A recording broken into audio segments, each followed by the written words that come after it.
Number 1. Chris Watts, the family man who erased his world. Chris Watts and Shannon Razusek appeared to embody the modern American dream when they married in North Carolina in 2012, a union that seemed destined for happiness and prosperity. Chris, a soft-spoken oil field operator with an unremarkable demeanor, presented himself as a devoted husband and father, while Shannon, a vibrant health and wellness promoter for Lavelle, shared their seemingly idyllic life across social media platforms with enthusiasm and authenticity. The couple settled in Frederick, Colorado, a peaceful suburb north of Denver, where they purchased a modest home in a family-friendly neighborhood filled with young couples and children. Shannon's Facebook and Instagram accounts painted a portrait of domestic bliss, featuring countless images of family trips, birthday celebrations, and everyday moments that radiated contentment, while Chris played the role of supportive husband with apparent sincerity, appearing in videos and photographs with their 2 young daughters, Bella, age 4, and Celeste, age 3. By all external measurements, the Watts family represented everything society values in modern family life: stability, love, growth, and mutual support. But beneath this carefully curated facade, a catastrophic darkness was meticulously taking shape. In early 2018, Chris began an affair with Nicole Kessinger, a co-worker at Anadarko Petroleum, and this relationship rapidly transformed from workplace flirtation into an all-consuming obsession that would ultimately cost 3 innocent lives and an unborn child. Unlike his marriage, which had evolved into a partnership focused on children, finances, and daily responsibilities, Chris's relationship with Nicole represented freedom, passion, and a complete reinvention of his identity,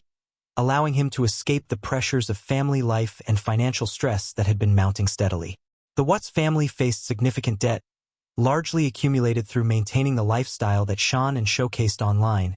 and the strain of their financial situation created underlying tensions that Chris found increasingly unbearable, though he never communicated these concerns directly to his wife, instead retreating emotionally and seeking solace in his new relationship. Shannon, pregnant with their 3rd child, a son they planned to name Nico, began noticing changes in her husband's behavior during the summer of 2018, observing his emotional distance, decreased affection, and growing disinterest in their family life, concerns she shared with friends through text messages that would later become crucial evidence in understanding the deteriorating state of their marriage. In June 2018, Shannon traveled to North Carolina with Bella and Celeste for an extended visit with her family, a trip that provided Chris with unprecedented freedom to deepen his relationship with Nicole, during which time he researched divorce proceedings, calculated the cost of child support, and began envisioning a future completely free from his current obligations. When Shannon returned to Colorado in early August 2018, she attempted to salvage their marriage by arranging a couple's weekend getaway to Aspen, hoping that time alone together might rekindle their connection and allow them to address the distance that had grown between them. But Chris remained emotionally unavailable throughout the trip,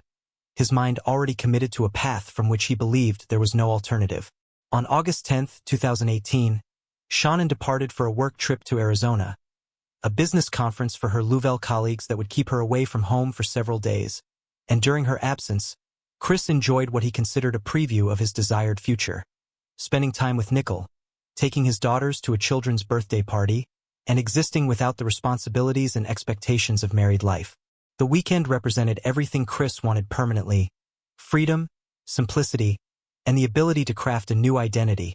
And when Shannon's return flight landed in the early morning hours of August 13, 2018, Chris had already made his decision. A choice so incomprehensible and monstrous that it would shock a nation and spark countless discussions about the darkness that can hide behind ordinary facades. Shannon's friend and colleague, Nicole Atkinson, drove her home from the airport around 1:48 a.m. on August 13, dropping her off at the family's residence on Saratoga Trail, and this would be the last time anyone outside the Watts household would see Shannon alive. What transpired in those dark morning hours remains fully known only to Chris Watts, but the evidence and his eventual confession revealed that shortly after Shannon arrived home, Chris initiated a conversation about separation, finally verbalizing his desire to end their marriage. And when Shannon responded emotionally to this devastating revelation, an argument ensued that Chris would use to justify the unthinkable actions that followed. According to Chris's confession, he strangled Shannon in their bedroom while she was in bed, using his bare hands to squeeze the life from his pregnant wife, ending not only her existence but also that of their unborn son. And then, in an act of unfathomable cruelty, he smothered 4-year-old Bella and 3-year-old Celeste, his own daughters, children who trusted him completely and had no capacity to understand why their father had become their murderer. Chris loaded all 3 bodies into his work truck, a vehicle owned by Anadarko Petroleum, and drove 45 minutes to a remote oil worksite in Weld County, where he buried Sean in a shallow grave and stuffed his daughter's small bodies into oil tanks filled with crude oil. Disposal methods clearly intended to hide his crimes and delay discovery long enough for him to establish an alibi and narrative that would deflect suspicion. On the morning of August 13th, Chris reported to work as scheduled, maintaining his routine with chilling normalcy, while Shanann's friends and family began expressing concern when she failed to respond to messages and missed a scheduled prenatal appointment. Nicole Atkinson, increasingly worried about her friend's uncharacteristic silence, arrived at the Watts home that afternoon and, finding no response to her knocking and observing that Shanann's car remained in the garage, contacted Frederick Police Department to request a welfare check. Officer Scott Coonrod responded to the residence and made contact with Chris Watts, who had rushed home from the oil field after Nicole's persistent calls, and Chris's behavior during this initial police contact immediately raised red flags for the experienced officer, who observed his unusual calmness, evasive answers, and apparent lack of genuine concern for his missing family. Chris claimed that Sean had left with the children following an argument about their impending separation, stating that she had taken only her phone and nothing else, an explanation that contradicted all physical evidence at the scene, including Shanann's phone, purse, medication, and the children's favorite toys and security items, all of which remained in the house. Within hours, Frederick Police Department recognized they were dealing with a potential crime rather than a voluntary disappearance, and they immediately began investigating Chris as the primary suspect, while neighbors, friends, and family members launched a public search effort and social media campaign to find Sean and her daughters. Chris participated in television interviews on August 14th, delivering wooden, emotionless pleas for his family's safe return, performances so unconvincing that viewers across the nation immediately suspected his involvement, with body language experts and internet sleuths analyzing every gesture, word choice, and facial expression for signs of deception. Meanwhile, investigators obtained surveillance footage from a neighbor's home security camera that captured Chris's truck in the early morning hours of August 13th, backing into the family's driveway in an unusual manner. And though the video did not clearly show him loading anything into the vehicle, the timing and his deviation from normal parking patterns provided additional evidence supporting investigators' suspicions. On August 15, 2018, after hours of interrogation at Frederick Police Department, during which investigators presented evidence contradicting his statements and applied psychological pressure through strategic questioning techniques, Chris Watts confessed to killing Sean but initially claimed he had acted in a rage after witnessing her strangling their daughters, a version of events that investigators immediately recognized as another lie designed to generate sympathy and reduce his culpability. Chris led law enforcement to the remote Survey 319 oil battery site where he had disposed of his family's bodies,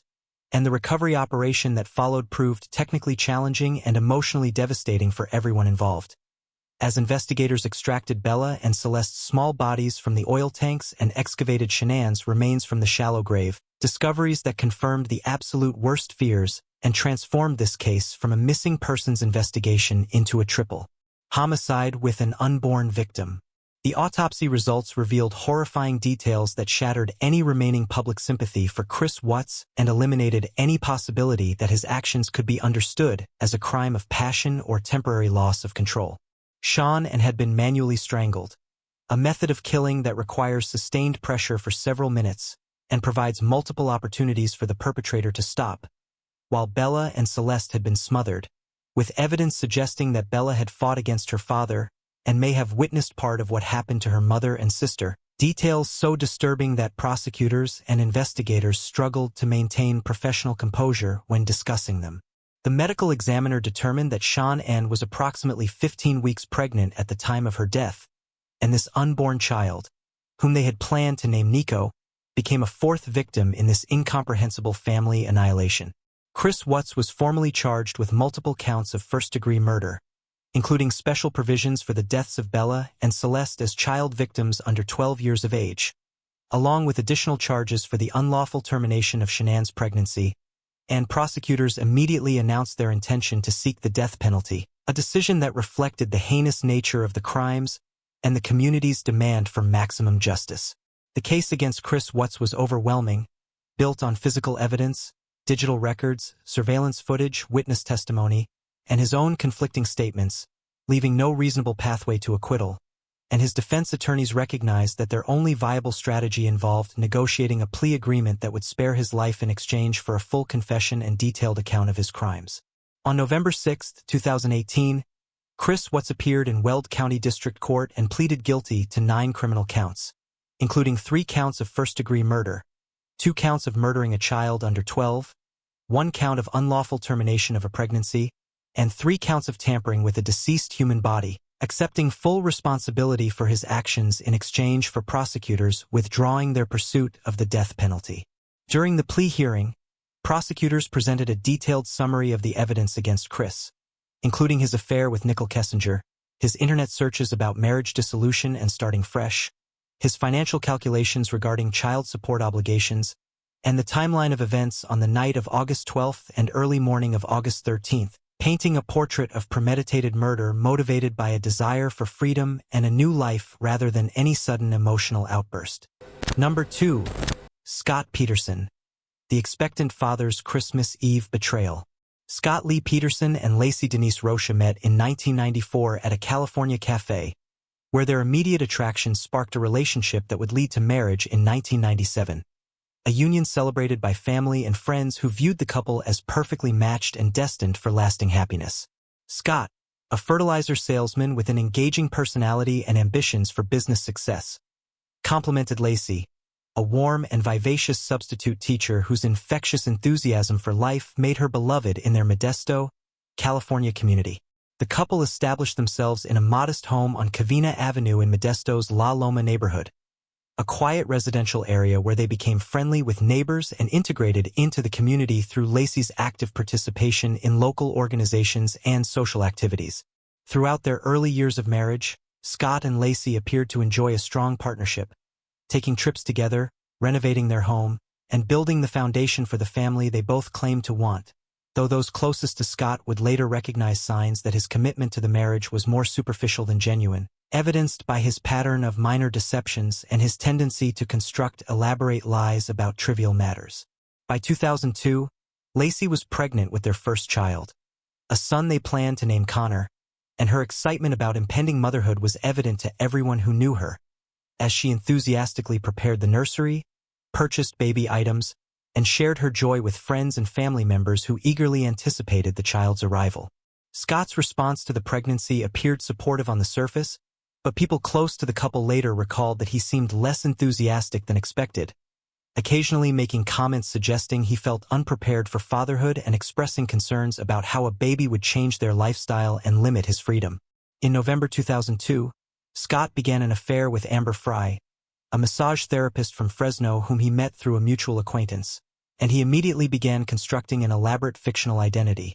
telling Amber that he was unmarried and childless, that he traveled extensively for business, and that he had lost his wife and would be spending his first holiday season without her, statements that Amber initially interpreted as indicating Scott was a widower grieving his deceased spouse, though he intentionally maintained the ambiguity to maximize his flexibility in explaining his unavailability during certain periods. Scott's relationship with Amber intensified rapidly despite the logistical challenges created by his actual marriage and his wife's pregnancy,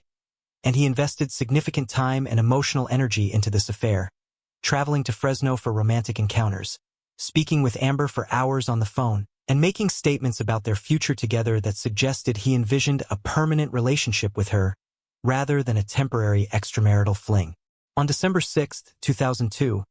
Amber learned from a friend who had introduced her to Scott that he was actually married and that his wife was pregnant, a devastating revelation that contradicted everything Scott had told her about his life circumstances. And when she confronted him about these lies, Scott admitted to being married but claimed he and Laci had separated and that he had already told Laci about Amber, additional falsehoods designed to maintain Amber's involvement in the relationship while managing the contradiction between his statements and reality. Despite learning about Scott's dishonesty, Amber continued her relationship with him, though she now viewed his behavior with increased suspicion and began paying closer attention to inconsistencies in his stories. And this decision to remain involved would ultimately prove crucial to the investigation that followed, as her cooperation with law enforcement provided invaluable evidence about Scott's state of mind, his plans, and his behavior during the critical time period surrounding Laci's disappearance. On December 23, 2002, Scott told Laci he planned to go fishing at the Berkeley Marina on Christmas Eve. An unusual choice given the holiday, the cold weather, and the fact that Scott rarely went fishing, particularly not saltwater fishing in San Francisco Bay. But Laci apparently accepted this explanation without significant objection, and Scott made preparations for this trip, purchasing a 2-day fishing license and gathering equipment in anticipation of his stated plans. On the morning of December 24, 2002, Christmas Eve, Scott left his Modesto home, and according to his later statements to police, Laci was alive when he departed, preparing to walk their golden retriever and then visit her mother, plans that seemed entirely consistent with her normal routine and gave no indication that anything was amiss. When Sharon Rocha, Laci's mother, did not hear from her daughter as expected on Christmas Eve, she became concerned and eventually went to the Peterson home, where she found the couple's dog in the backyard wearing his leash, suggesting that Laci had taken him for a walk, but that something had interrupted her return home, and this discovery immediately triggered alarm bells for Sharon, who knew her daughter would never leave the dog outside in such circumstances. Sharon contacted Scott on his cell phone, reaching him in the afternoon while he was allegedly fishing at the Berkeley Marina. And Scott's response to the news that Laci was missing struck Sharon as oddly calm and lacking the urgency she expected from a husband learning his pregnant wife had vanished. Though at this point she attributed his demeanor to shock rather than guilt. Scott returned to Modesto that evening, and by the time he arrived home, Laci's family had already contacted Modesto Police Department to report her missing, and a massive search effort was beginning to organize, with family members, friends, and neighbors mobilizing to look for the beloved young woman who was just weeks away from giving birth. Modesto Police Department immediately launched an investigation, initially treating Laci's disappearance as a missing persons case but quickly recognizing the statistical reality that when a pregnant woman vanishes, the husband or boyfriend is almost always responsible, and detectives began focusing significant attention on Scott Peterson, his behavior, his timeline, and his explanation for his whereabouts on December 24th. Scott's account of his activities on Christmas Eve contained numerous inconsistencies and improbabilities that heightened investigators' suspicions, including his inability to clearly explain what type of fish he had been trying to catch, his lack of any fish or even evidence of serious fishing activity, and his decision to travel 90 miles to fish in the bay on Christmas Eve, when numerous closer locations would have been more convenient and more productive. Detectives obtained a search warrant for the Peterson home and discovered important evidence, including a receipt showing Scott had purchased a 2-day fishing license on December 23rd, suggesting premeditation rather than a spontaneous decision to go fishing, and they noted that Scott had washed his clothes from December 24th immediately upon returning home, unusual behavior that could indicate an effort to destroy forensic evidence. Investigators also examined Scott's boat, a 14-foot aluminum fishing boat he had purchased just weeks earlier in early December, and they found minimal evidence of regular use, supporting their theory that Scott had acquired the boat specifically for the purpose of disposing of Laci's body rather than for legitimate fishing activities. As the public search for Laci intensified, with thousands of volunteers distributing flyers, conducting ground searches, and organizing vigils, Scott's behavior increasingly troubled both investigators and Laci's family members, as he appeared more concerned with managing his public image than with finding his wife, and he made several statements to media that struck observers as inappropriately focused on himself and strangely detached from the tragedy unfolding around him. On December 30, 2002, just 6 days after Laci's disappearance, Amber Fry contacted Modesto Police Department and informed them about her relationship with Scott Peterson, providing investigators with crucial evidence that established Scott's motive and demonstrated his capacity for elaborate deception, and she agreed to cooperate fully with the investigation, including recording her subsequent phone conversations with Scott, a decision that would provide some of the most damaging evidence in the eventual prosecution. The recorded conversations between Scott and Amber revealed his consciousness of guilt through his lies and manipulations, including a call on New Year's Eve when Scott pretended to be calling from Paris celebrating with friends while he was actually at a candlelight vigil for Laci in Modesto, demonstrating his willingness to maintain his fictional identity with Amber even as his pregnant wife remained missing and his family desperately searched for her. On January 24, 2003, during a press conference organized by Modesto Police Department,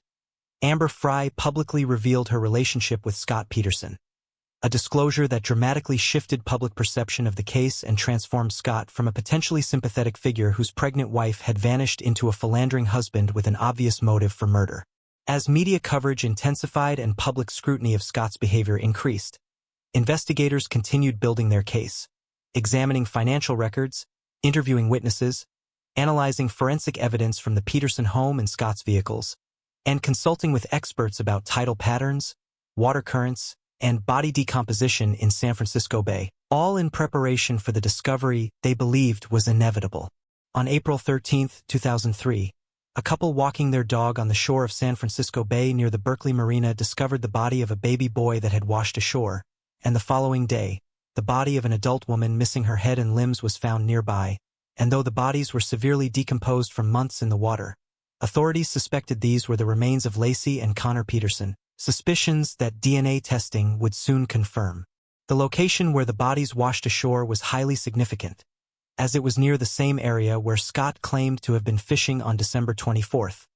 providing circumstantial evidence linking him directly to the disposal site, and experts later testified that tidal patterns and currents supported the theory that the bodies had been disposed of in the bay in late December and had remained submerged until natural decomposition and tidal forces brought them to shore months later. On April 18, 2003, the same day DNA results confirmed the bodies were those of Laci and Connor, Scott Peterson was arrested in San Diego, where police found him driving his vehicle with $15,000 in cash, camping equipment, for cell phones, multiple credit cards belonging to family members, and having recently dyed his hair blonde and grown a goatee, appearance changes that suggested he was preparing to flee, possibly to Mexico, which was less than 30 miles away from his location at the time of arrest. Scott was charged with 2 counts of murder, one for Laci and one for Connor, with special circumstances including the murder of a child and multiple murders, charges that made him eligible for the death penalty, and he was transported to Stanislaus County Jail where he was held without bail pending trial. The legal proceedings in the Scott Peterson case would become one of the most heavily covered trials in American history, with media outlets providing daily coverage and legal analysts debating every aspect of the evidence, the defense strategy, and the prosecution's case. While public opinion overwhelmingly favored guilt based on Scott's behavior, his affair with Amber, and the circumstantial evidence connecting him to Laci's disappearance. The trial was moved from Stanislaus County to San Mateo County due to extensive pretrial publicity that made it impossible to seat an impartial jury in Modesto, and jury selection began in March 2004. A process that took months as attorneys on both sides carefully evaluated potential jurors' views on the death penalty, their exposure to media coverage, and their ability to fairly evaluate circumstantial evidence. The prosecution's case, led by Deputy District Attorney Rick DeStaso, was built entirely on circumstantial evidence, as there were no eyewitnesses to murder, no murder weapon, no blood evidence, and no clear proof of how Laci died. But prosecutors argued that the cumulative weight of the evidence, Scott's affair, his lies, his suspicious behavior, his fishing trip alibi, the location where the bodies washed ashore, and his apparent flight preparation at the time of arrest, proved beyond reasonable doubt that Scott had killed Laci and disposed of her body in San Francisco Bay. The defense, led by attorney Mark Garagos, attempted to raise reasonable doubt by suggesting that Laci had been kidnapped by someone else, possibly in connection with a burglary that occurred in the neighborhood on December 24, and they argued that the prosecution's timeline was impossible and that Scott's behavior, while perhaps inconsistent with how a grieving husband should act, did not constitute proof of murder. Amber Frey's testimony proved devastating to the defense, as she described Scott's lies, his fictional identity, and his statements about having lost his wife weeks before Laci actually disappeared. Testimony that established Scott's intent to be free of his marriage and his willingness to construct elaborate deceptions to achieve his goals. And the jury heard the recorded phone conversations that demonstrated Scott's capacity for manipulation and his focus on maintaining his relationship with Amber even as his wife remained missing. The trial lasted nearly 6 months, with the prosecution calling over 170 witnesses and presenting hundreds of pieces of evidence. While the defense struggled to offer a coherent alternative explanation for how Laci disappeared and how her body ended up in the exact location where Scott claimed to have been fishing on the day she vanished. On November 12, 2004, after deliberating for 7 days, the jury found Scott Peterson guilty of first-degree murder for killing Laci and second-degree murder for killing Connor, verdicts that reflected their conclusion that Scott had planned and executed Laci's murder, but that Connor's death was a consequence of killing his mother rather than a separately premeditated act. During the penalty phase of the trial, the same jury heard additional testimony from Laci's family members about the impact of her loss and from Scott's family members pleading for his life, and they ultimately recommended death, a sentence that Judge Alfred DeLucci formally imposed on March 16, 2005, sending Scott Peterson to San Quentin State Prison's death row. Scott Peterson's conviction and death sentence were automatically appealed, as required in all California capital cases, and his appellate attorneys raised numerous issues including claims of juror misconduct, improper exclusion of defense evidence, and inadequate investigation of alternative suspects, arguments that delayed his execution for years as appeals wound through the court system. In August 2020, the California Supreme Court upheld Scott Peterson's murder conviction but overturned his death sentence due to errors in jury selection.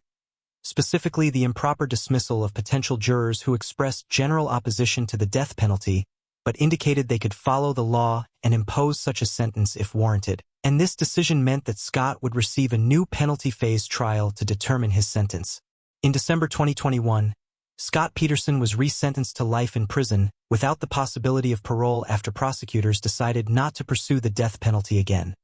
partly in consideration of Laci's family's wishes to avoid another lengthy trial that would force them to relive their trauma, and Scott was transferred from death row to the general population at Motive State Prison. The Los Angeles Innocence Project announced in 2024 that they had taken on Scott Peterson's case and were conducting DNA testing on evidence that had not been previously examined, including items connected to the burglary that occurred in the Petersons' neighborhood, though legal experts expressed skepticism that new evidence would emerge sufficient to overturn his conviction given the strength of the circumstantial case against him. As of 2026, Scott Peterson remains incarcerated serving his life sentence, continuing to maintain his innocence and claiming that Laci was killed by unknown abductors, though he has never provided a credible explanation for the remarkable coincidence that her body was discovered near the exact location where he claimed to have been fishing on the day she disappeared. The Peterson case had lasting impacts on public awareness of spousal homicide during pregnancy, a phenomenon that statistics show is one of the leading causes of death for pregnant women,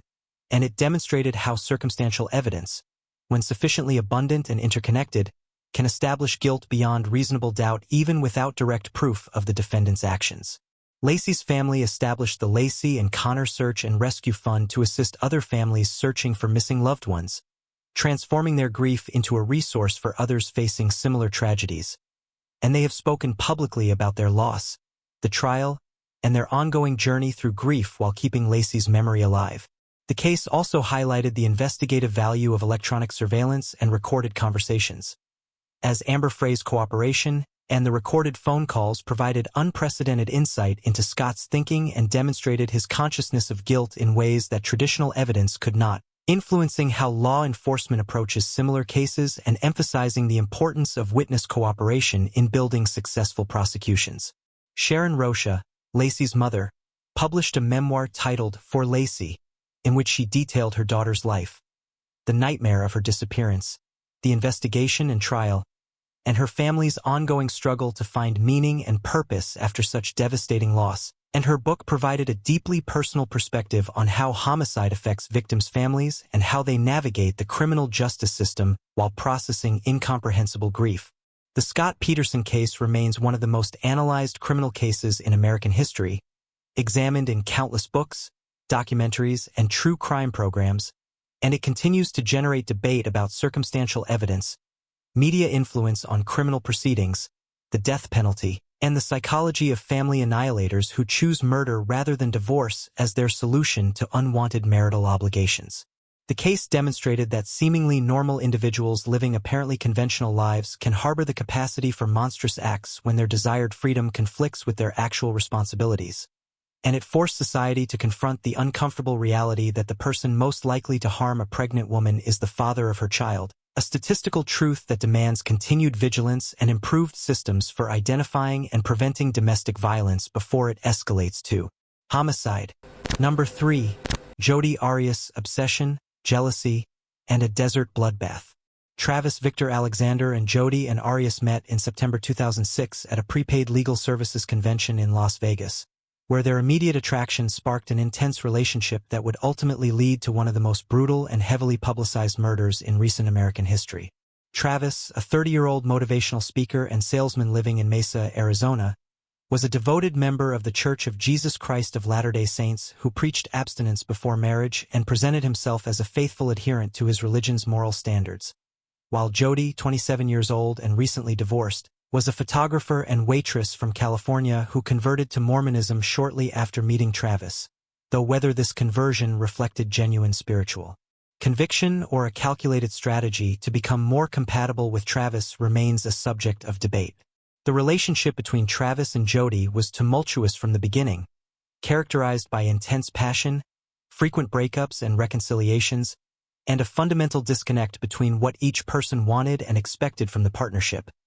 As Travis appeared to view Jodi as someone appropriate for a physical relationship but unsuitable as a marriage partner, while Jodi became increasingly fixated on Travis and invested in the fantasy of a permanent future together despite clear signs that he did not share this vision. Travis's friends and family later reported that they found Jodi manipulative, possessive, and unstable,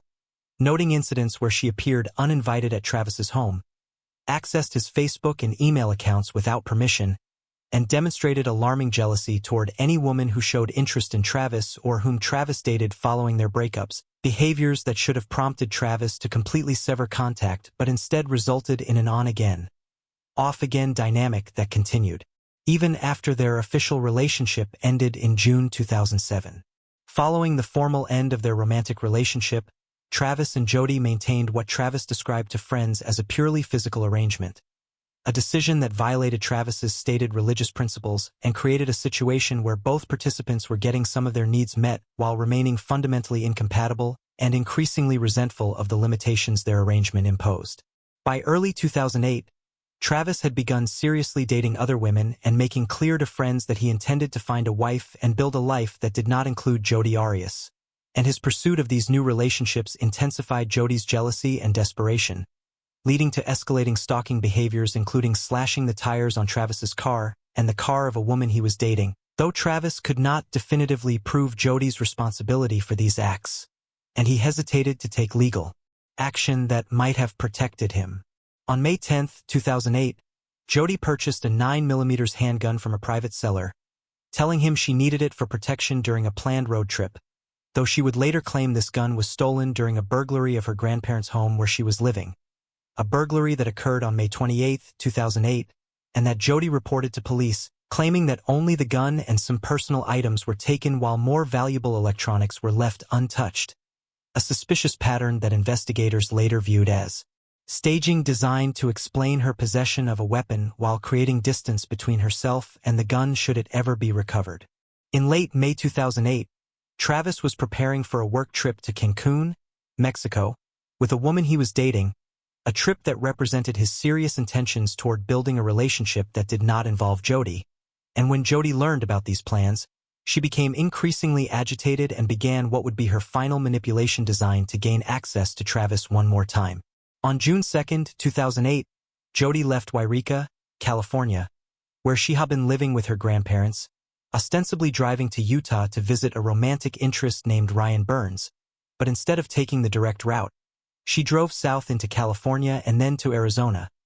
a detour that added hundreds of miles to her journey and brought her directly to Travis Alexander's home in Mesa. Jodi took elaborate steps to avoid detection during this trip, including renting a car far from her home, specifically requesting a vehicle that was not red because she knew red cars were more memorable and noticeable, removing the license plates at one point during her journey, turning off her cell phone to avoid creating a record of her location through cell tower pings, and filling the car with gas using gas cans she had borrowed from an ex-boyfriend so she would not have to stop at gas stations in Arizona where surveillance cameras or witnesses might place her in the state. These preparations demonstrated clear premeditation and consciousness of guilt, as Jodi was taking steps to avoid detection before any crime had occurred, suggesting that she had already decided to harm Travis and was implementing a plan to do so while maintaining plausible deniability about her presence in Arizona. Jodi arrived at Travis's home in Mesa in the early morning hours of June 4, 2008,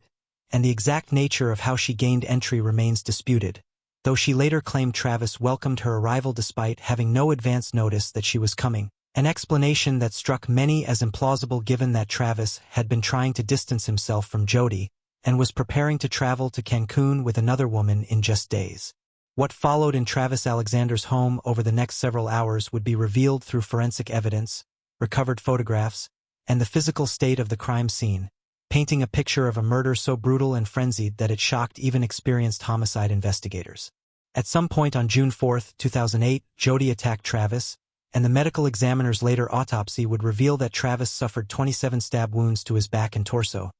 a slit throat that cut so deeply it nearly decapitated him, and a gunshot wound to his face, injuries that indicated a sustained, vicious attack that continued long after Travis would have been incapacitated and defenseless. The sequence of injuries became a critical question during Jodi's trial, with the prosecution arguing that she shot Travis first and then stabbed him repeatedly in a rage, while the defense claimed she stabbed him first in self-defense and only shot him when he continued to be threatening, though the forensic evidence more strongly supported the prosecution's timeline. Crime scene evidence revealed that the attack began in Travis's bathroom and continued through the hallway, with blood evidence showing that Travis had tried to reach the bedroom, possibly attempting to escape or seek help, before ultimately collapsing in the hallway where Jodi delivered the fatal throat wound. Photographs recovered from Travis's camera, which was found in his washing machine where Jodi had placed it after the murder, provided a timeline of events on June 4, 2008, that proved devastating to Jodi's later claims about what occurred. The time-stamped photographs showed Travis alive in the shower at approximately 5:30 p.m., with images that appeared to be consensual photographs from an intimate photo session. But then several photographs taken inadvertently when the camera was dropped showed Travis's body in the shower already injured, Jodi's leg as she dragged his body, and a final image of Travis deceased on the bathroom floor, all time-stamped to within minutes and providing irrefutable proof of both Jodi's presence and her role in Travis's murder. After killing Travis, Jodi spent considerable time in the house attempting to clean the scene, running the washing machine to destroy evidence including the camera and bedding, but her efforts were incomplete and ultimately unsuccessful in eliminating the overwhelming forensic evidence that would tie her to the murder. Jodi left Travis's home and continued driving to Utah, where she arrived at Ryan Burns's apartment in West Jordan around 11 p.m., approximately 18 hours after leaving Mesa, and her behavior during this visit struck Ryan and others as normal, showing no signs of the trauma one would expect from someone who claimed to have just killed in self-defense, and she even engaged in physical intimacy with Ryan, behavior that prosecutors would later argue demonstrated her lack of remorse and her ability to compartmentalize her actions. Travis's body was not discovered until June 9, 2008, 5 days after the murder, when friends who were concerned about his failure to answer calls and his missing a scheduled conference call forced entry into his home and made the horrific discovery, and the decomposition that occurred during those 5 days in the Arizona heat initially complicated the medical examiner's ability to determine the precise cause and sequence of injuries. Jodi Arias immediately became a person of interest in the investigation due to her history with Travis, the known volatility of their relationship, and the suspicious circumstances of her claimed road trip to Utah that placed her traveling through Arizona at the exact time of Travis's murder. And when detectives interviewed her on June 10, 2008, she initially denied being in Arizona at all, claiming she had driven directly from California to Utah and had not seen Travis in months. A lie that investigators quickly disproved through phone records,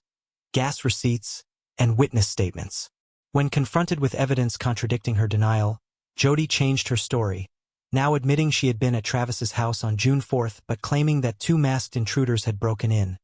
attacked Travis while she watched helplessly, and then allowed her to leave after threatening her life if she reported what she had witnessed, an account so improbable and unsupported by any evidence that investigators dismissed it immediately as another lie designed to explain her presence while deflecting responsibility. On July 15, 2008, Jodi was arrested at her grandparents' home in California and charged with first-degree murder in Travis Alexander's death, and she was extradited to Arizona to face trial, a legal proceeding that would not begin until January 2013, nearly 5 years after the murder, due to various delays, motions, and the complexity of death penalty cases. During the years between her arrest and trial, Jodi gave extensive media interviews, including a notorious appearance on the television program 48 Hours, in which she stated that no jury would convict me, and claimed that she could not remember killing Travis due to the trauma of the events, statements that demonstrated remarkable arrogance and provided prosecutors with valuable evidence of her consciousness of guilt and her manipulative personality. The trial of Jodi Arias became a media phenomenon, with cameras in the courtroom broadcasting every moment to a national audience captivated by the combination of sex, religion, violence, and Jodi's bizarre testimony and behavior. And the proceedings lasted for months as the prosecution presented overwhelming forensic evidence while the defense attempted to portray Travis as an abusive, manipulative sexual predator who had forced Jodi into degrading acts and threatened her life,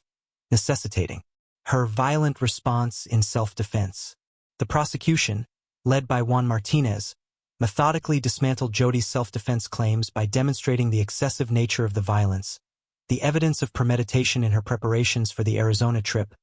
the lack of any injuries on Jodi consistent with a life-threatening attack by Travis, and the time-stamped photographs that contradicted her timeline and demonstrated Travis was in a vulnerable position in the shower when the attack began. Jodi took the stand in her own defense, testifying for an unprecedented 18 days during which she provided graphic details about her sexual relationship with Travis, claimed he had been physically violent with her, and described the day of the murder as a self-defense scenario where Travis had attacked her after she dropped his camera, forcing her to fight for her life, though her testimony was filled with inconsistencies, implausibilities, and conveniently selective memory losses about critical details. The defense's strategy of putting Travis on trial by emphasizing his sexual relationship with Jodi and portraying him as manipulative and abusive backfired spectacularly, as the jury appeared to see through these attacks on the victim and recognize them as attempts to justify unjustifiable violence. And Juan Martinez's cross-examination of Jodi was brutal and effective, catching her in numerous lies and exposing the calculated nature of her actions both before and after the murder. On May 8, 2013, after approximately 15 hours of deliberation, the jury found Jodi Arias guilty of first-degree murder, concluding that she had killed Travis Alexander with premeditation and that her self-defense claims were utterly without merit, and this conviction made her eligible for the death penalty, though the penalty phase of the trial would prove complicated and lengthy. During the aggravation phase, the jury had to determine whether the murder was committed in an especially cruel manner, a finding necessary to make Jodi eligible for the death penalty, and they unanimously agreed that the sustained nature of the attack, Travis's consciousness during at least part of the assault, and his awareness of impending death satisfied the standard. The penalty phase, however, resulted in a deadlocked jury that could not unanimously agree on whether Jodi should be sentenced to death or life in prison, with the vote reportedly 11-1 in favor of death. And this deadlock meant that a new jury had to be impaneled solely to decide Jodi's sentence,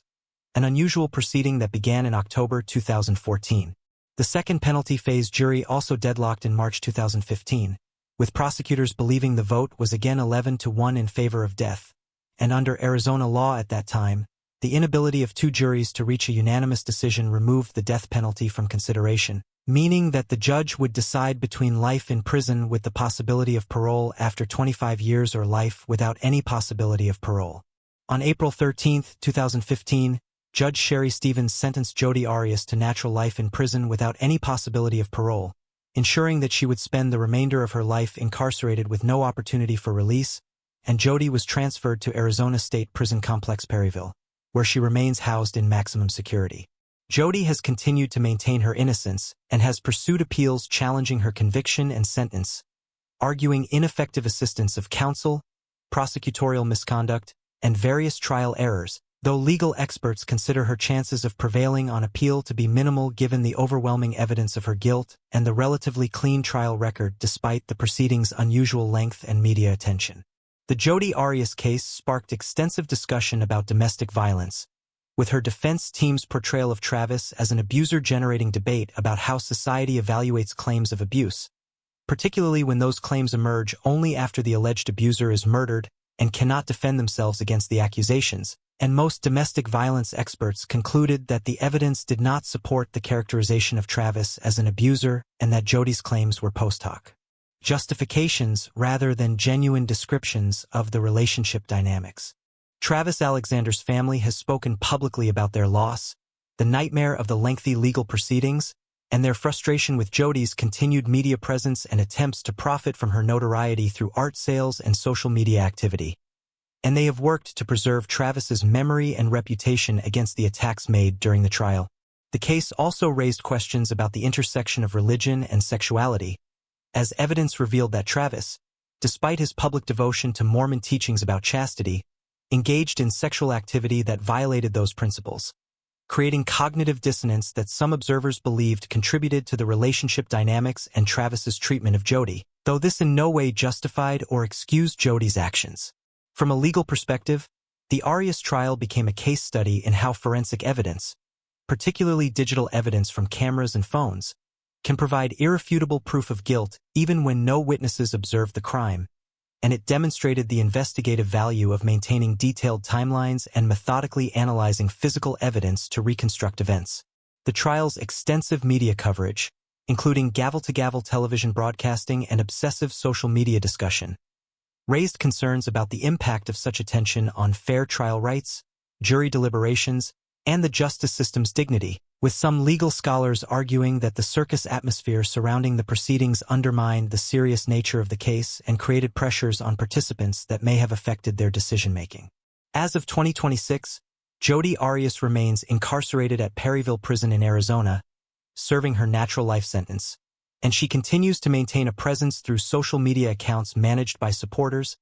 artwork that she creates and sells, and occasional media interviews in which she continues to claim innocence and portrays herself as a victim of an unjust system, though public sympathy for her claims remains virtually non-existent. The Alexander family established the Travis Alexander Legacy Fund to support causes Travis cared about,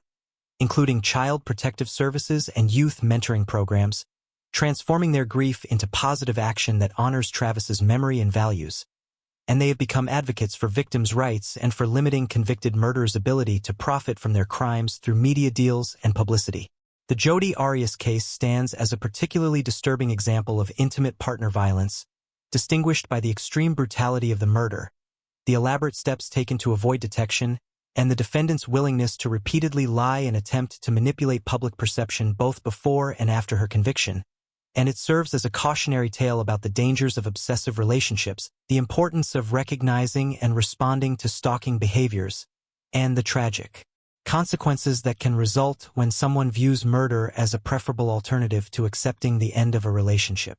The case continues to generate discussion about psychology, criminal behavior, narcissistic personality traits, and the specific dynamics of rage killings committed by individuals who feel rejected or replaced, contributing to the broader understanding of intimate partner homicide and the risk factors that may predict when a relationship's end might turn violent rather than simply painful. Number 4. Mark Hacking, the medical school lie that led to murder. Mark Douglas Hacking and Lori Kasors met as children in the same Utah congregation of the Church of Jesus Christ of Latter-day Saints,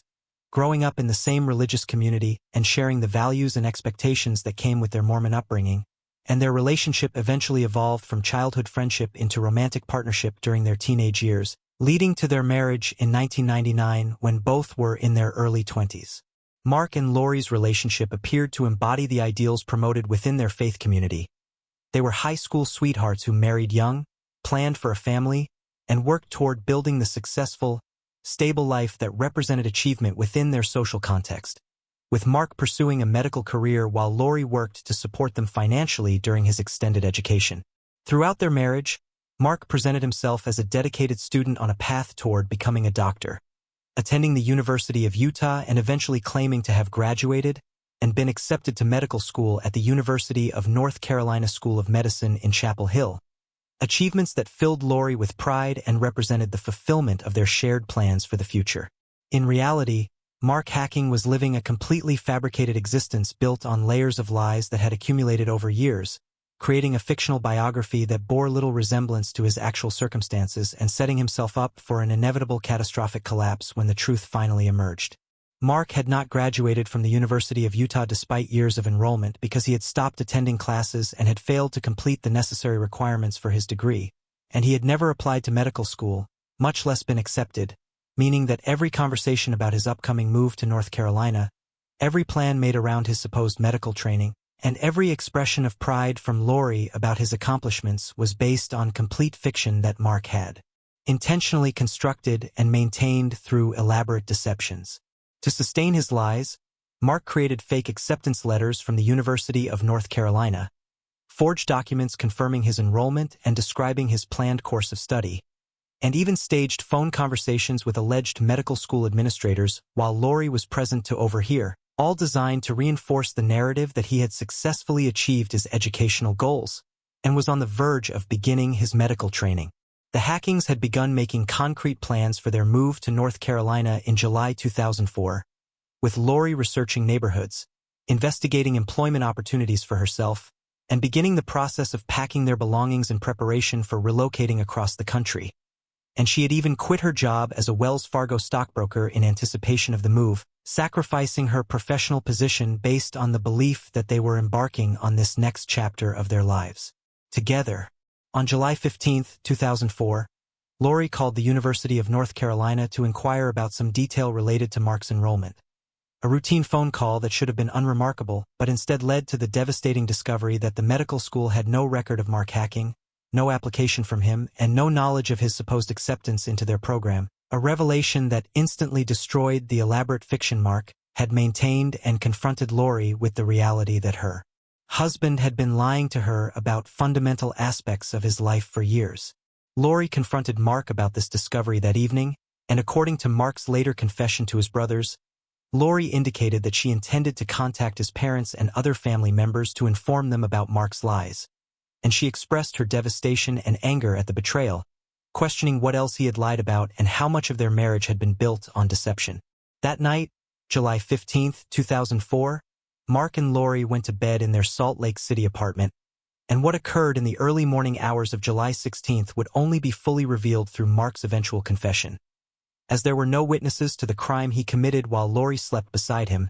trusting the man who had been her partner since childhood despite having just learned of his massive betrayal. According to Mark's confession, he shot Laci in the head with a .22 caliber rifle while she slept, killing her instantly, and then he wrapped her body in garbage bags, loaded her into their vehicle, and drove to a local dumpster behind a furniture store where he disposed of her remains, an act of shocking callousness that demonstrated his prioritization of avoiding the consequences of his lies over any regard for his wife's life or dignity. After disposing of Laci's body, Mark returned to their apartment, stripped the bed, placed the linens and the murder weapon into the car, and drove to a location where he threw these items into different dumpsters, attempting to eliminate evidence of the crime and establish the narrative that Laci had disappeared during her morning jog, a story he would tell to family members, police, and the media in the hours and days following the murder. On the morning of July 19, 2004, Mark called Laci's father to report that Laci had not returned from her morning jog in Memory Grove Park, expressing appropriate concern and triggering a massive search effort involving hundreds of volunteers, police resources, and media coverage, all based on the completely fabricated scenario that Mark had constructed to explain his wife's absence. Mark participated in the search efforts and gave interviews to media outlets, portraying himself as a desperate husband hoping for his wife's safe return. Though observers noted that his demeanor seemed oddly flat and his emotional expressions appeared performative rather than genuine, subtle indicators that something was not right with his presentation. Salt Lake City Police Department immediately began investigating Laci's disappearance, and their suspicions quickly focused on Mark due to inconsistencies in his statements, problems with his timeline, and the discovery that he had purchased a new mattress on the same day he reported Laci missing, an action that made no sense if he genuinely believed his wife might return home, but was entirely consistent with needing to replace a mattress that had been bloodstained during a murder. Investigators learned about the recent discovery of Mark's lies regarding medical school, establishing a clear motive for him to want to silence Laci before she could expose his deceptions to family and friends, and they began examining his activities on the morning of July 16, discovering surveillance footage showing Mark at a local store where he had improperly disposed of bedding and other items, behavior that contradicted his claims about that morning's events. On July 20, 2004, just 5 days after Laci's disappearance, Mark Hacking was discovered running naked through a local motel, exhibiting bizarre behavior that led to his involuntary psychiatric commitment to the University of Utah Neuropsychiatric Institute, where he was placed under suicide watch, And while his family and attorneys initially portrayed this episode as evidence of mental breakdown caused by the stress of his wife's disappearance, investigators viewed it as consciousness of guilt and possible preparation for an insanity defense. Mark's brothers, Lance and Scott Hacking, visited him in the psychiatric facility, and during these conversations, Mark confessed to them that he had killed Laci, providing details about the murder and disposal of her body that his brothers immediately reported to police. A decision that required them to betray their brother, but which they made because they believed Laci's family deserved to know the truth. On July 24, 2004, Mark Hacking was arrested and charged with first-degree murder in the death of his wife, Laci Hacking, and police began the massive undertaking of searching the Salt Lake County landfill where the dumpster contents from behind the furniture store had been taken, hoping to recover Laci's body and provide closure to her family. The landfill search became one of the most extensive and difficult recovery operations in Utah history, with investigators sifting through thousands of tons of garbage in extreme heat and difficult conditions, using cadaver dogs, specialized equipment, and meticulous grid searching techniques in an effort to locate Laci's remains among the vast quantities of waste. On October 1, 2004, after more than 2 months of searching, investigators discovered human remains in the landfill that were later confirmed through DNA testing to be those of Laci Hacking, providing definitive proof of her death and evidence that supported Mark's confession about how he had disposed of her body. The recovery of Laci's remains allowed prosecutors to move forward with their case against Mark Hacking, though the forensic evidence was limited due to decomposition and damage that occurred during the disposal and the months in the landfill, meaning that the prosecution would rely heavily on Mark's confessions to his brothers and other circumstantial evidence to establish the full details of the crime. Mark's defense attorneys faced the difficult challenge of representing a client who had confessed to murder and whose guilt was essentially undisputed, leading them to focus on negotiating a plea agreement that would spare Mark the death penalty in exchange for pleading guilty and accepting a lengthy prison sentence. On April 15, 2005, Mark Hacking appeared in 3rd District Court in Salt Lake City and pleaded guilty to murder, a first-degree felony, admitting that he had shot Laci in the head while she slept and disposed of her body in the landfill. And in exchange for his guilty plea and his agreement not to appeal, prosecutors agreed not to seek the death penalty. On June 6, 2005, Judge Denise Lindbergh sentenced Mark Hacking to 6 years to life in prison, the standard indeterminate sentence for first-degree murder in Utah,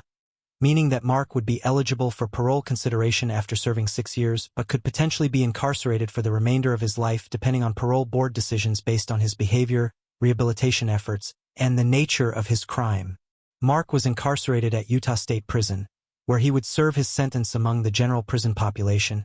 and his case became a subject of psychological and sociological analysis as experts attempted to understand how someone could construct such elaborate lies for so long and ultimately choose murder as a solution to the exposure of those deceptions. The Hacking case raised important questions about the psychology of pathological lying, the specific pressures within religious communities that may contribute to individuals feeling trapped by expectations they cannot meet,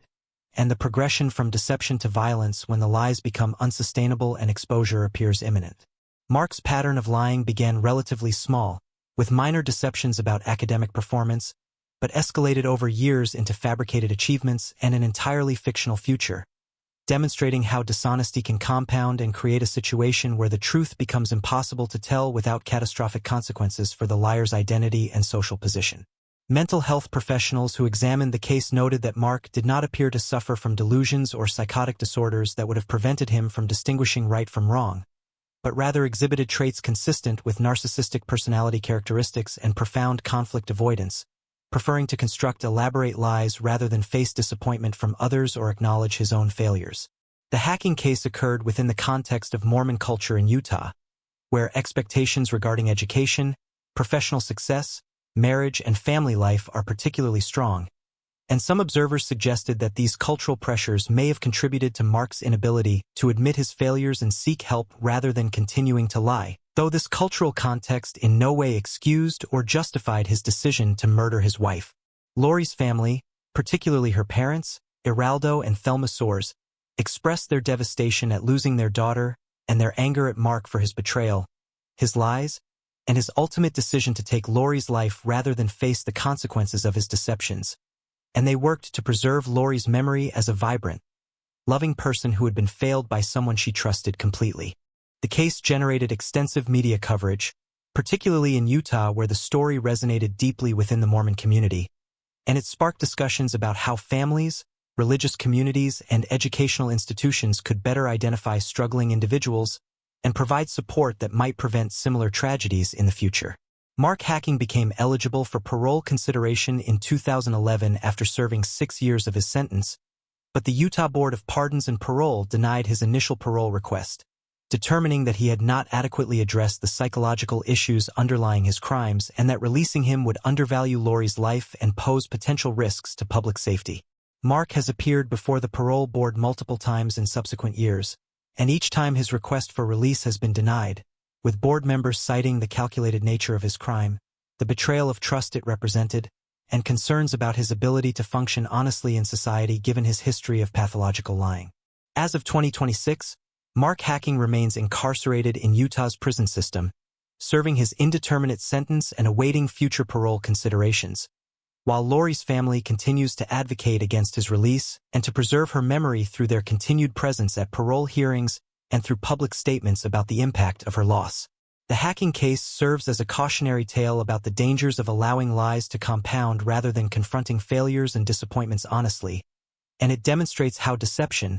even when it begins with seemingly understandable desires to meet expectations or avoid disappointing others, can spiral into increasingly elaborate fabrications that ultimately create situations where violence becomes the deceiver's chosen solution to imminent exposure. The case also highlights the vulnerability of intimate partners who trust completely and invest their futures in shared plans, only to discover that the foundation of their relationship was built on lies, and it raises questions about how individuals can protect themselves from deception while still maintaining the trust necessary for genuine intimate relationships. Lauri Hacking's murder represented not only the loss of a young woman with her entire life ahead of her, but also the destruction of potential futures, the children she and Mark had planned to have, the career she might have built, the joy she might have brought to her family and community. All eliminated because Mark prioritized avoiding consequences over his wife's right to life, and this calculation, more than any other aspect of the case, reveals the profound moral bankruptcy and selfishness that underlay his actions. Number 5. Drew Peterson, a police officer who thought he was above the law. Drew Walter Peterson first came to national attention not as a suspected murderer but as a controversial figure in the Chicago suburbs, a decorated police sergeant with the Bolingbrook Police Department who had been married 4 times and whose 4th wife, Stacy and Callis Peterson, vanished under suspicious circumstances in October 2007, triggering an investigation that would ultimately expose a pattern of domestic abuse, suspicious deaths, and a man who believed his position in law enforcement placed him beyond accountability. Drew Peterson's 3rd marriage, to Kathleen Savio, ended officially in October 2003 after a contentious divorce proceeding characterized by allegations of domestic violence, threats, and controlling behavior, with court documents revealing that Kathleen had sought orders of protection against Drew and had expressed fear for her safety to family members and friends, statements that would prove tragically prescient when she was found dead just months after the divorce was finalized. On March 1, 2004, Kathleen Savio was discovered dead in her bathtub by neighbors who had been asked to check on her after she failed to respond to phone calls, and the scene initially appeared to be an accidental drowning, with Kathleen apparently having slipped, hit her head, and drowned in the dry bathtub, though this scenario struck many observers as implausible given the circumstances and Kathleen's position in the tub. Drew Peterson, who had been one of the first people called after the discovery of Kathleen's body despite their contentious divorce, maintained that her death was a tragic accident, and the initial investigation, conducted partially by Drew's colleagues in the Bolingbrook Police Department and the Illinois State Police, concluded that Kathleen's death was accidental, a determination that allowed Drew to collect on Kathleen's life insurance and to avoid any criminal consequences for her demise. A coroner's jury, convened to review the circumstances of Kathleen Savio's death, heard testimony about the condition of her body, the dry bathtub, the evidence of a struggle suggested by bruising on her body, and the history of domestic violence in her relationship with Drew, but they ultimately returned a verdict of accidental death, accepting the initial investigation's conclusions despite concerns raised by some jurors about inconsistencies in the evidence. Kathleen's family never accepted the accidental death ruling, believing instead that Drew had murdered Kathleen and used his law enforcement connections and knowledge to stage the scene and manipulate the investigation. But their concerns were largely dismissed by authorities at the time, and Kathleen's death faded from public attention until events 3 years later would force a re-examination of what had occurred in that bathroom. In 2007, Drew Peterson was married to his fourth wife, Stacy and Callis, a woman 30 years his junior whom he had begun dating when she was just 17 years old and he was in his late 40s. A relationship that began while Drew was still married to Kathleen Savio and that exemplified the pattern of predatory behavior and control that characterized Drew's approach to relationships with women. Stacy initially appeared to embrace her role as Drew's wife despite their significant age difference and despite the concerning circumstances of how their relationship had begun. But by 2007, family members noticed that Stacy seemed unhappy, frightened, and increasingly desperate to escape the marriage, expressing concerns to relatives that Drew was controlling, abusive, and that she feared what he might do if she tried to leave. On October 28, 2007, Drew Peterson reported that Stacy had left him, claiming she had called him to say she was leaving with another man and that he should not look for her, an explanation that Stacy's family immediately rejected as impossible, as Stacy had made plans with relatives for the following day and had never indicated any intention to leave, particularly not without her children whom she adored and would never have voluntarily abandoned. The circumstances of Stacy's disappearance were immediately suspicious, as she had left behind her phone, had not accessed her bank accounts, had not contacted any family members or friends, and had seemingly vanished without taking any personal belongings or making any preparations for departure, a pattern completely inconsistent with voluntary departure but entirely consistent with foul play. Illinois State Police launched an investigation into Stacy's disappearance, and unlike the investigation into Kathleen Savio's death, this inquiry was conducted with significant skepticism toward Drew Peterson's explanations, and with an understanding that his position as a police officer might have provided him with knowledge and resources to commit crimes while avoiding detection. As investigators examined Stacy's disappearance, they began reviewing Drew Peterson's history, including his previous marriages, allegations of abuse, and particularly the death of Kathleen Savio, and they quickly recognized that the circumstances of Kathleen's death warranted re-examination given the new context provided by Stacy's vanishing. In November 2007, authorities exhumed Kathleen Savio's body for a second autopsy, and this examination, conducted by Dr. Larry Blum, reached dramatically different conclusions than the first autopsy,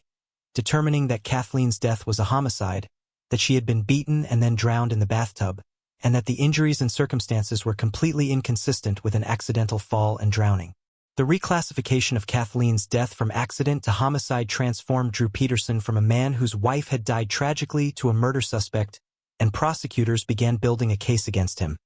Though they faced significant challenges including the passage of time since Kathleen's death, the contaminated crime scene that had not been properly preserved, and the lack of physical evidence directly linking Drew to the murder. Drew Peterson's behavior during the investigation into Stacy's disappearance and the reopened inquiry into Kathleen's death struck observers as bizarre and inappropriate. As he gave numerous media interviews,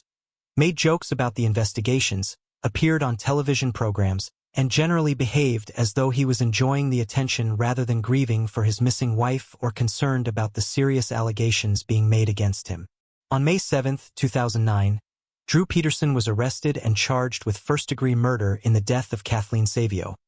Though prosecutors still lacked Stacy's body and had no physical evidence directly connecting him to either woman's fate,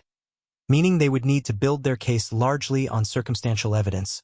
witness testimony about Drew's abusive behavior and threats, and expert analysis of the evidence from Kathleen's death scene. The legal proceedings in the Drew Peterson case would be significantly delayed by pretrial motions,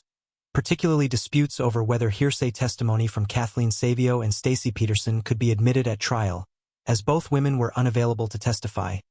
Kathleen because she was dead and Stacy because she remained missing and was presumed dead, and their own statements to others about Drew's abuse and threats would normally be considered hearsay and excluded from evidence. In a groundbreaking legal decision, the Illinois Supreme Court ruled that statements Kathleen and Stacy had made to others about Drew's abuse, threats, and behavior could be admitted under exceptions to the hearsay rule,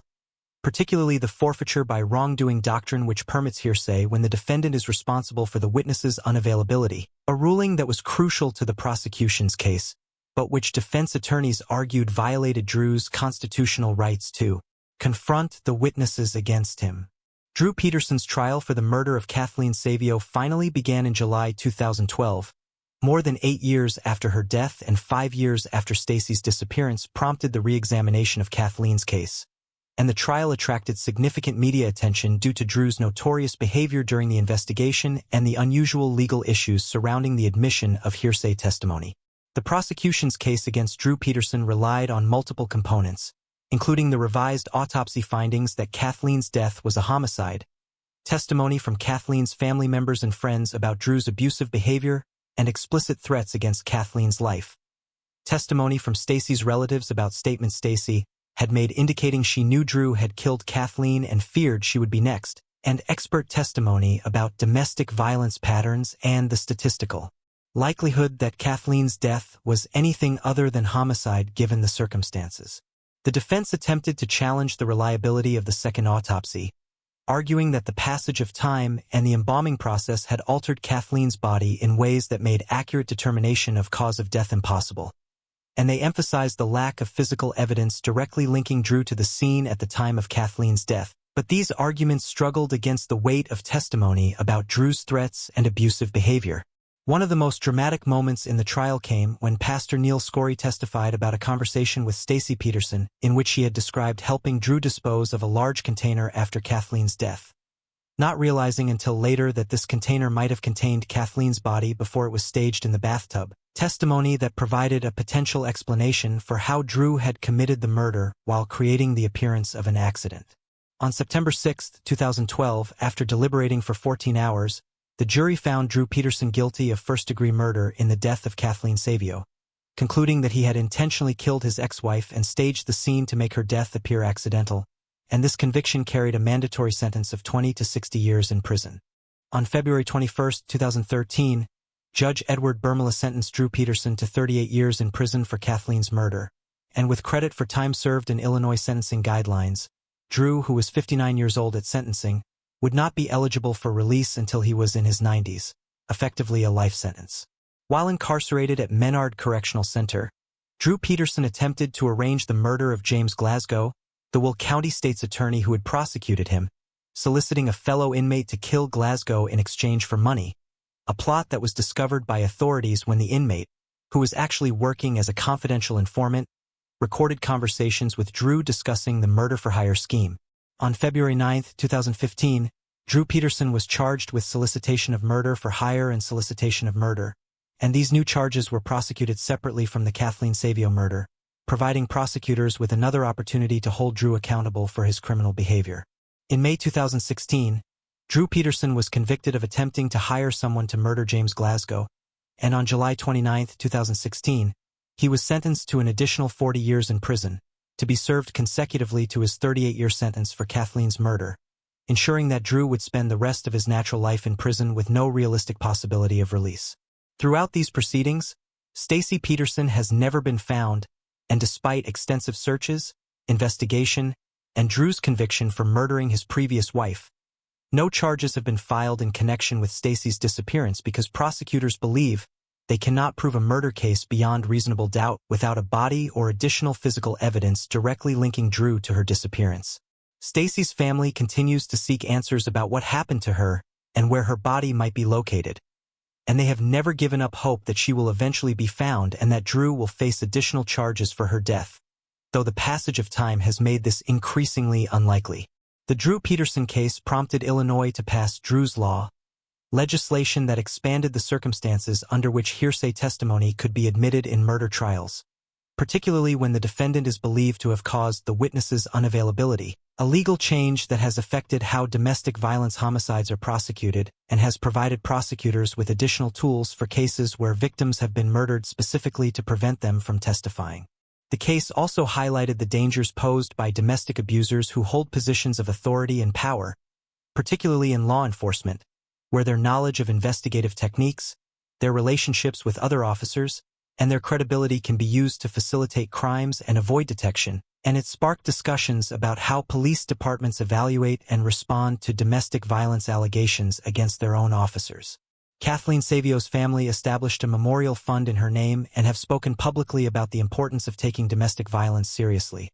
believing victims when they express fear, and recognizing that controlling behavior and threats often escalate to lethal violence if intervention does not occur. As of 2026, Drew Peterson remains incarcerated at an Illinois state prison, serving his combined 78-year sentence for murdering Kathleen Savio and attempting to arrange James Glasgow's murder. And while he has filed various appeals challenging his convictions, courts have consistently upheld the verdicts and rejected his claims of legal errors or constitutional violations. The Drew Peterson case represents a particularly frustrating example of how abusers can exploit positions of authority, how initial investigations can be compromised by professional relationships and assumptions,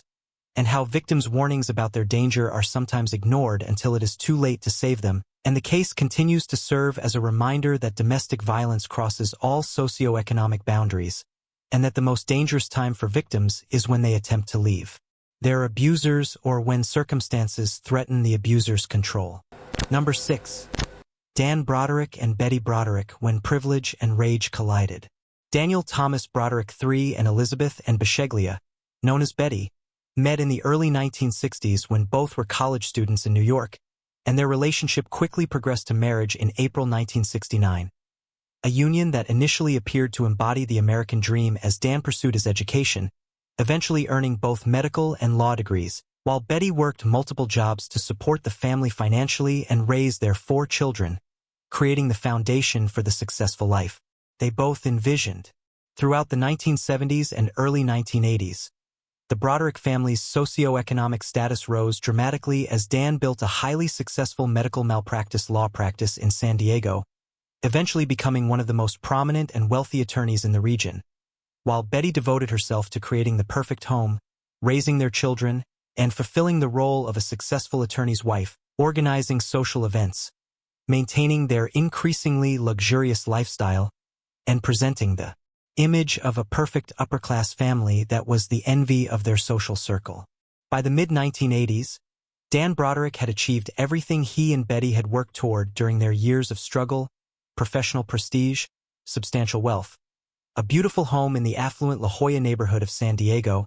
and a reputation as one of California's premier medical malpractice attorneys. But the marriage that had survived financial hardship and years of Dan's intensive education was beginning to fracture under the weight of his success and the changing dynamics of their relationship.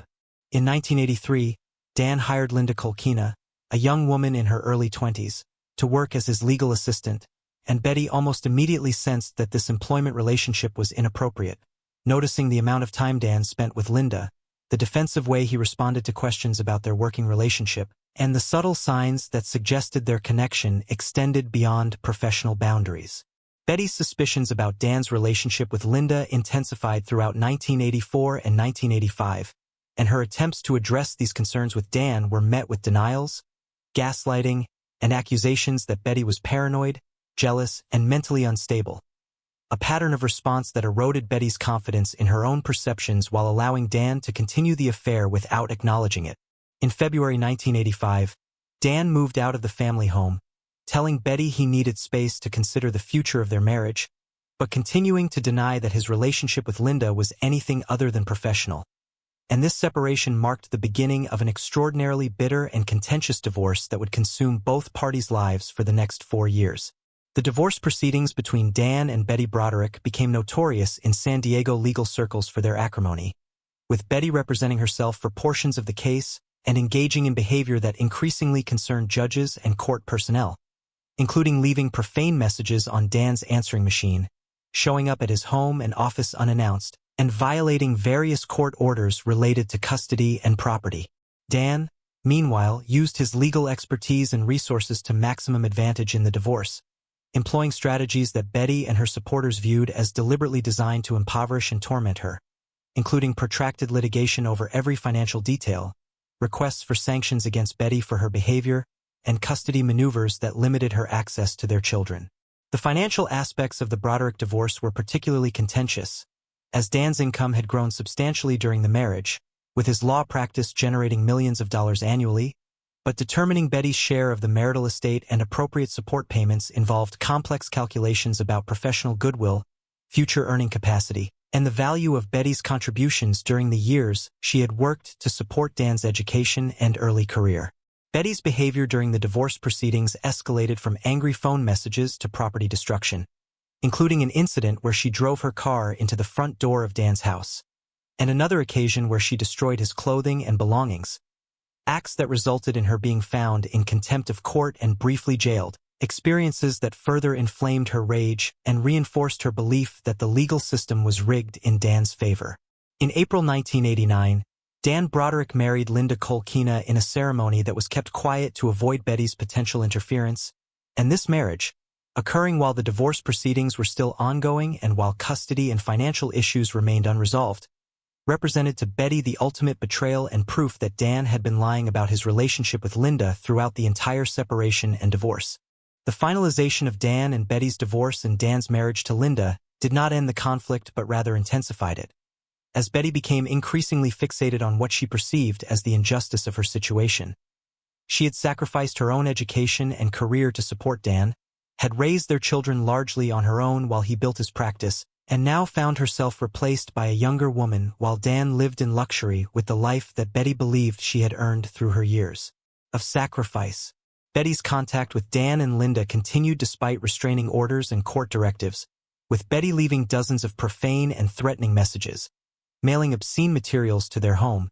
and on one occasion breaking into their house while they were away and vandalizing their property,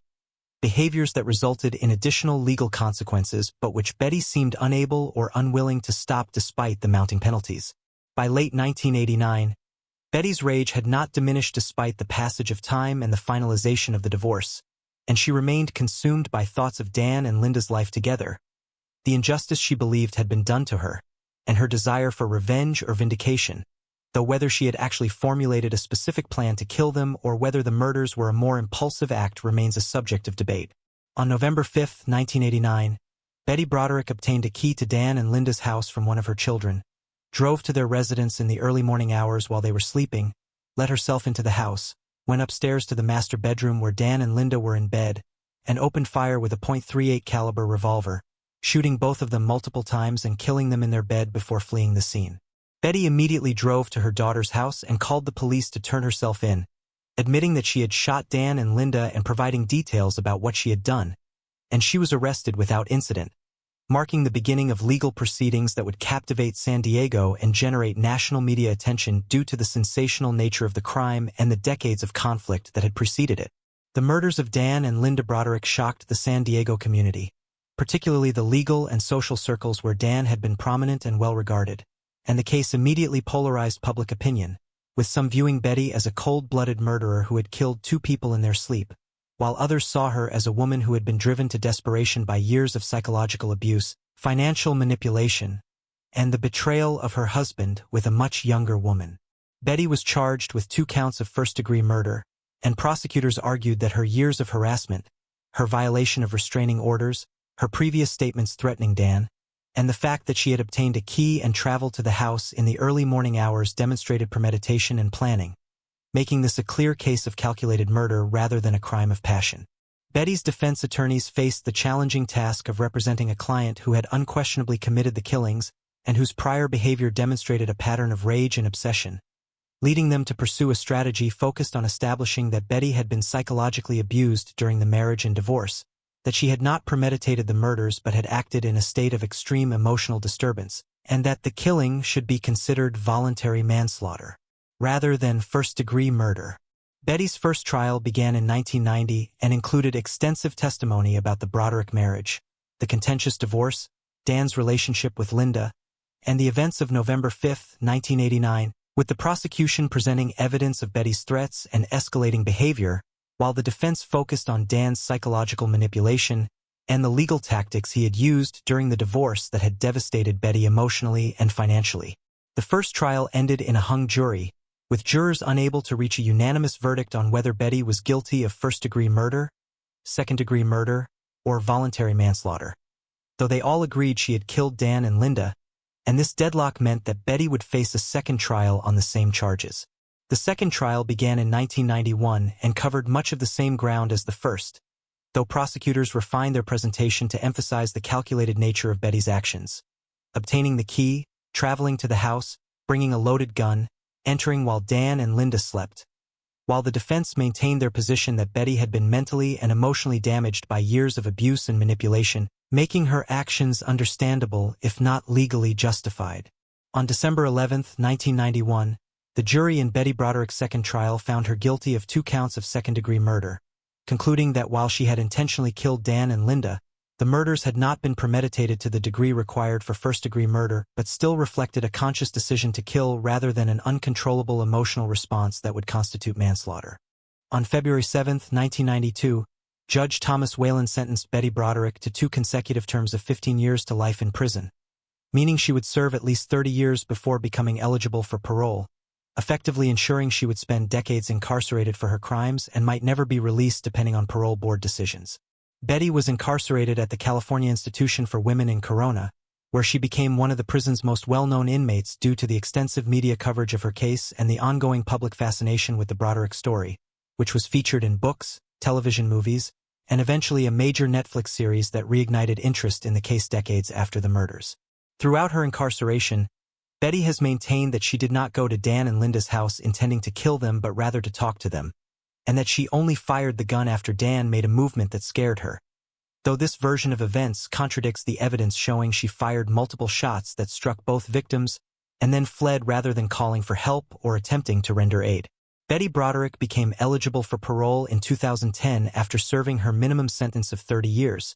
but her initial parole application was denied, with the board determining that she had not taken full responsibility for her crimes, had not adequately addressed the anger and resentment that motivated the murders, and still posed a potential risk to public safety if released. Betty appeared before the parole board again in 2017, and once again her request for release was denied, with board members noting that while she had been a model prisoner with few disciplinary issues, she continued to minimize her culpability, blamed Dan and the legal system for her situation, and showed insufficient insight into the factors that led her to commit murder, raising concerns about whether she would be able to manage anger and frustration appropriately if released into society. The Broderick case generated extensive discussion about the intersection of domestic abuse, mental health, and criminal responsibility, with debate about whether Betty's experiences during her marriage and divorce, while not legally justifying murder, provided important context for understanding how someone with no prior criminal history could commit such violence.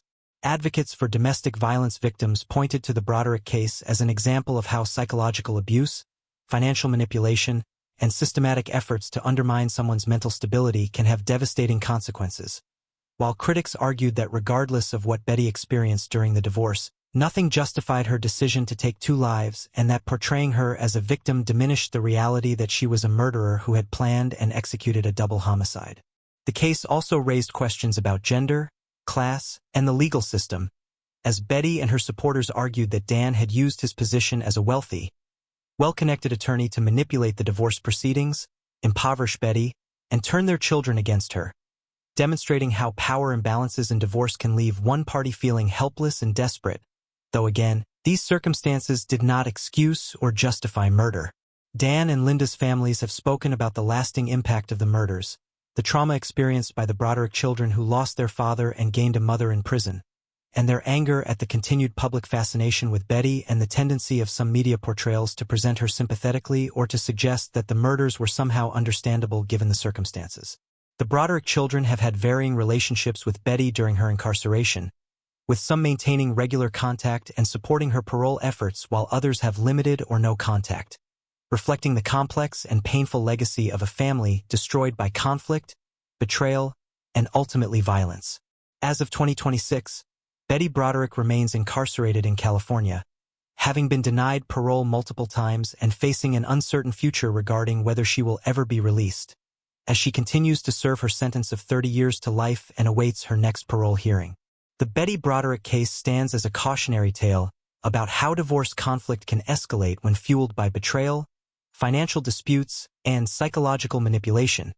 and while it in no way justifies Betty's actions, it demonstrates the importance of addressing domestic conflict through appropriate legal and therapeutic channels, rather than allowing rage and resentment to compound over years until violence becomes the perceived solution. The case continues to generate discussion about privilege, gender dynamics in divorce, the limits of the self-defense and provocation doctrines, and the question of whether someone who commits murder after years of psychological abuse should be evaluated differently than someone who kills for purely selfish or predatory reasons.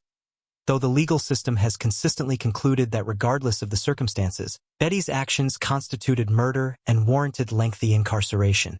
Number 7. Nancy Seaman, the teacher who brought murder home from the hardware store. Robert Bob Seaman and Nancy Seaman appeared to embody success and stability to their Farmington Hills, Michigan neighbors, presenting as a typical upper-middle-class suburban couple with 2 adult sons. Professional careers: Bob as an engineer at Ford Motor Company and Nancy as a beloved 4th-grade teacher at Longacre Elementary School. And a comfortable life in a quiet residential neighborhood where nothing dramatic ever seemed to occur. Behind this conventional facade, however, the Seaman marriage had deteriorated over decades into a toxic relationship characterized by emotional distance, bitter resentment, and according to Nancy's later claims, physical and psychological abuse that she endured in silence while maintaining her public image as a dedicated teacher and mother. In the spring of 2004, the Seamans' marriage was approaching a crisis point, with Bob apparently preparing to file for divorce, a decision that Nancy feared would destroy her financially and socially, exposing the failure of her marriage and potentially affecting her standing in the community and her teaching position,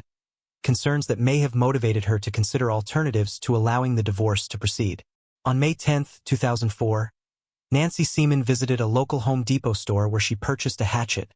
telling the cashier she needed it for yard work, though she already owned various tools and had no obvious need for this particular implement, and this purchase would later be viewed by prosecutors as evidence of premeditation,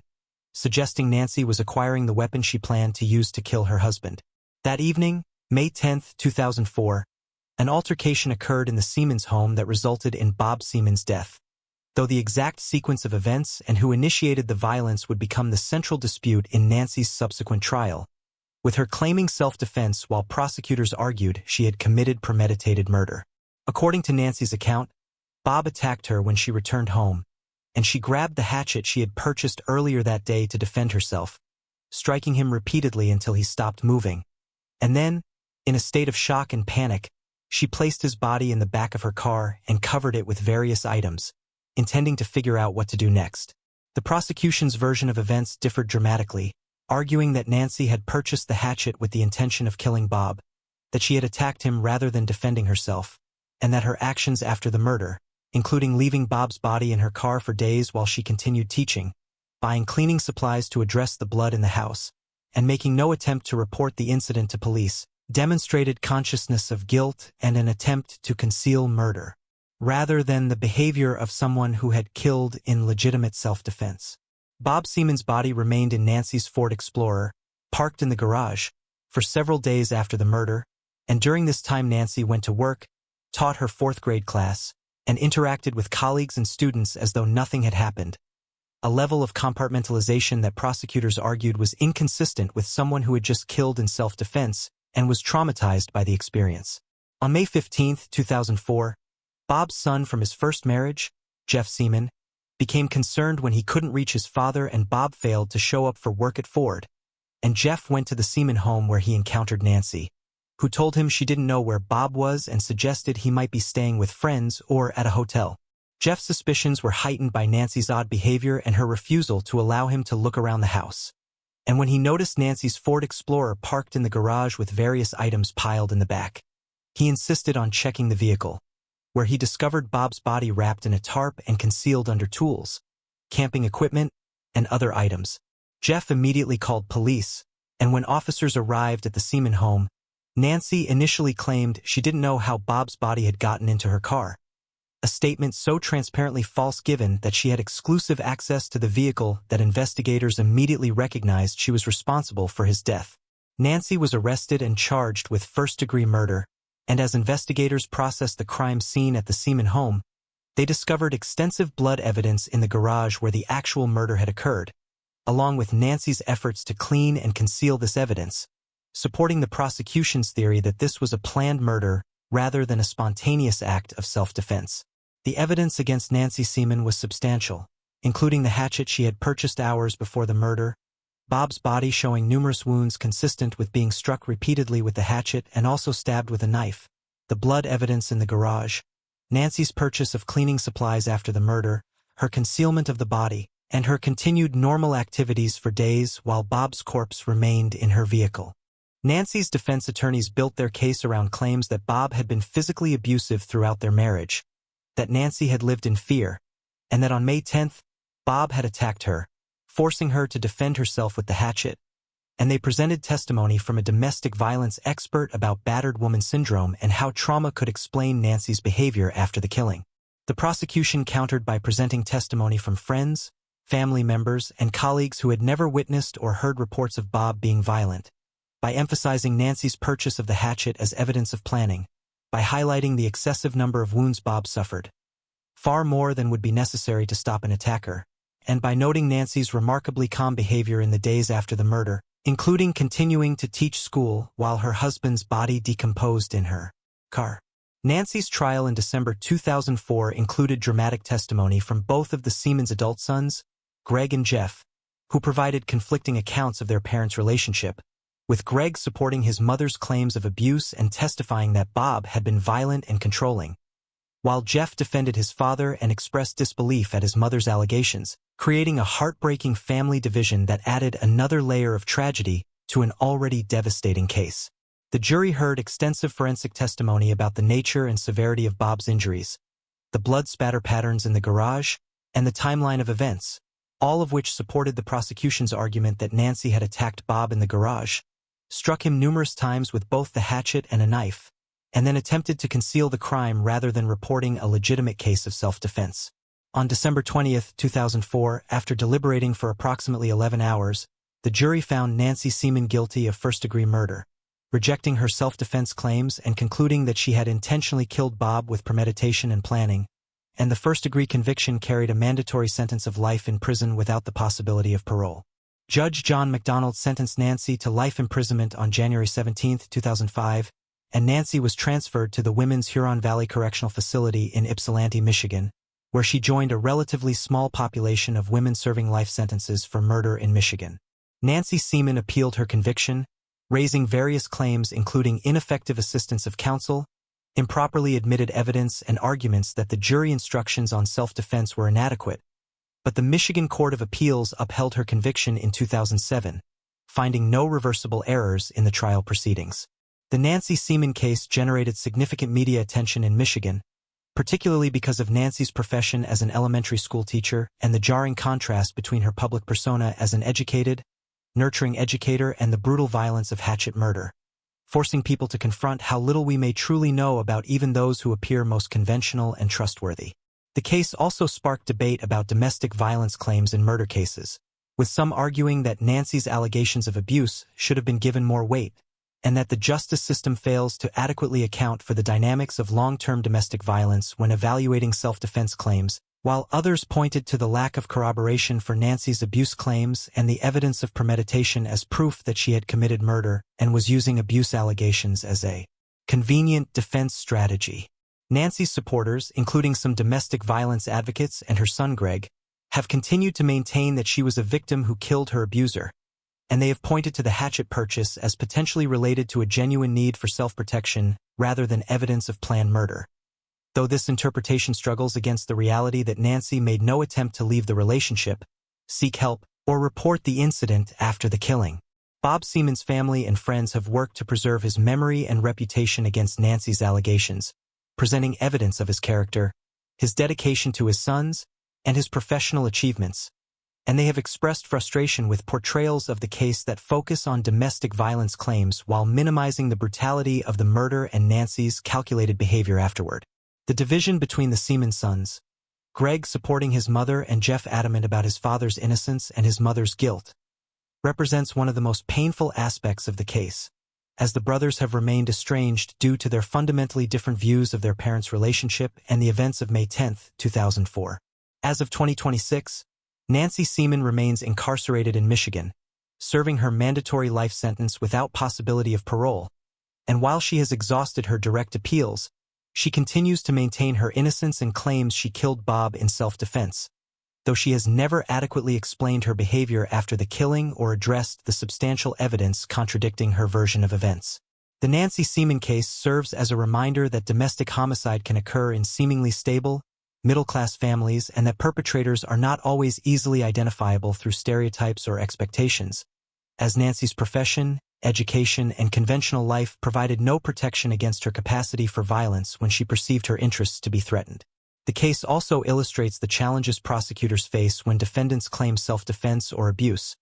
requiring them to prove not only that a killing occurred, but that it was not justified, and demonstrating how physical evidence, behavioral patterns, and circumstantial evidence can overcome self-serving narratives that defendants construct to explain their actions. For the community where Nancy taught, the case was particularly traumatic, as parents and colleagues struggled to reconcile their memories of Nancy as a caring, effective teacher with the reality that she had committed murder and concealed her husband's body while continuing to work with children, raising disturbing questions about the hidden lives people maintain and the masks they wear in different contexts. The Seaman case remains one of Michigan's most discussed domestic homicides, analyzed in true crime books and television programs, and it continues to generate debate about premeditation, self-defense standards, the credibility of abuse allegations made only after a defendant has been charged with murder, and the appropriate balance between believing victims of domestic violence and maintaining healthy skepticism when those claims serve obvious self-interested purposes in defending against murder charges.